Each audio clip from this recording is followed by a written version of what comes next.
Okay, U.S. Acting Navy Secretary Thomas Modly resigned over his mishandling of the outbreak on the coronavirus on the USS Theodore Roosevelt aircraft carrier.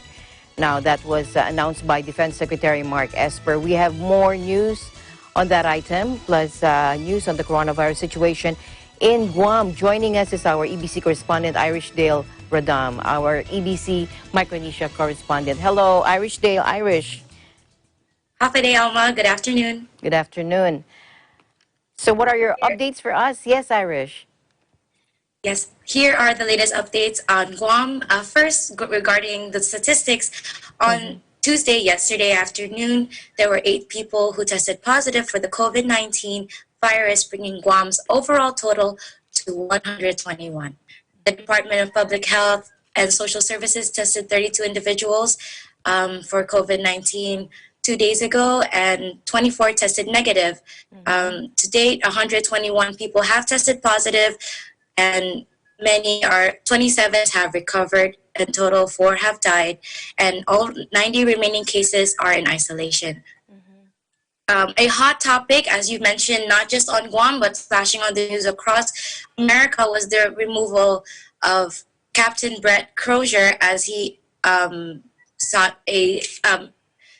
distributed a letter seeking the help for his crew of about 5,000 sailors on the vessel USS Theodore Roosevelt, docked here at Apra Harbor.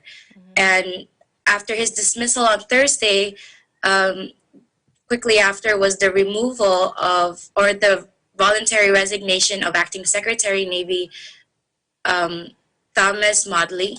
And he admitted to owning up, and this whole thing was very unfortunate, and he resigned on his own accord, admitting that it was a selfless act and he handled it very poorly.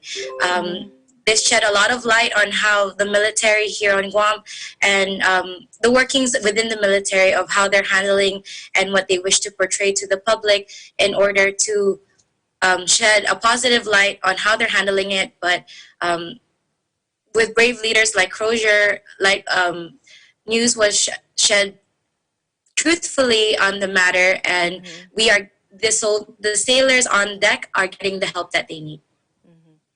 All right. Can you give us a picture on what's happening in Guam right now, Irish? Yes, life here on Guam has changed radically, as is all over the world. Many curfews have been set for adults in regards to where they should go. Minors, there is still a curfew going out for minors with a heavy penalty. And just recently here on Guam, there are checkpoints all over the island to make this social distancing stricter, but also to be taken more seriously. Amidst all of this, there has been a bit of an influx on crime, and that's why we believe it was best that the governor's checkpoints to assure that drivers on the road are safe. If they are out on the road, it is for essential shopping. And as hard as this lifestyle now being contained at home and only going out for essential shopping is very necessary in order for us to slow the spread and to flatten the curve. Now, here on Guam, distance learning has continued as public schools have shut down. For colleges, online classes are still going on. And myself included, I am struggling to maintain that discipline in working on my own terms, studying it at home, as we are not used to this online lifestyle. But everyone has been adjusting and complying. And what I'm hearing around the island is, we are one with the governor. They're following her orders and trusting her leadership, as well as the laws that she is working hard to implement for the safety of the community. Another thing that was that has been going on to really strict the social distancing is now stores are they are limiting the selling of non-essentials.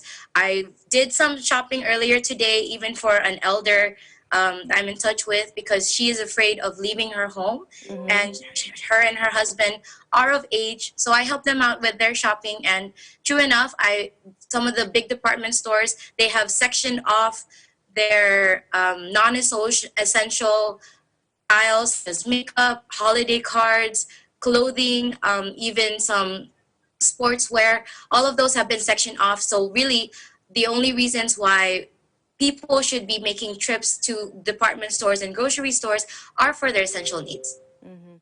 I'm not familiar with the homeless over there, but I read homeless people. I read an interview of a homeless man who referred to the coronavirus as an illness of pampered people. Would you be aware of government plans to include homeless people over there in their mitigation plans? Would you know? Yes, I'm hearing some of my coworkers, and I'm reading as well. They are addressing the homelessness issue, as we've had, I believe, two cases of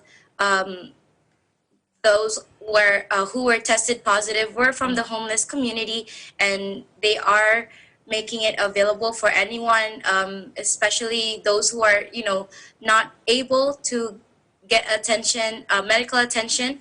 There are, I believe, patrols going around, checking the homeless, offering thermal gun testing, Mm-hmm. and that's what I'm hearing so far. But they are being addressed, and anyone who's actually out, every now and then, it's not so unfamiliar if a police officer stops by and just asks, "Oh, what are you doing out?" And everywhere where I'm going, especially in the heavier, the condensed parts of Guam, like the tourist district, there Mm-hmm. are staff with thermal guns.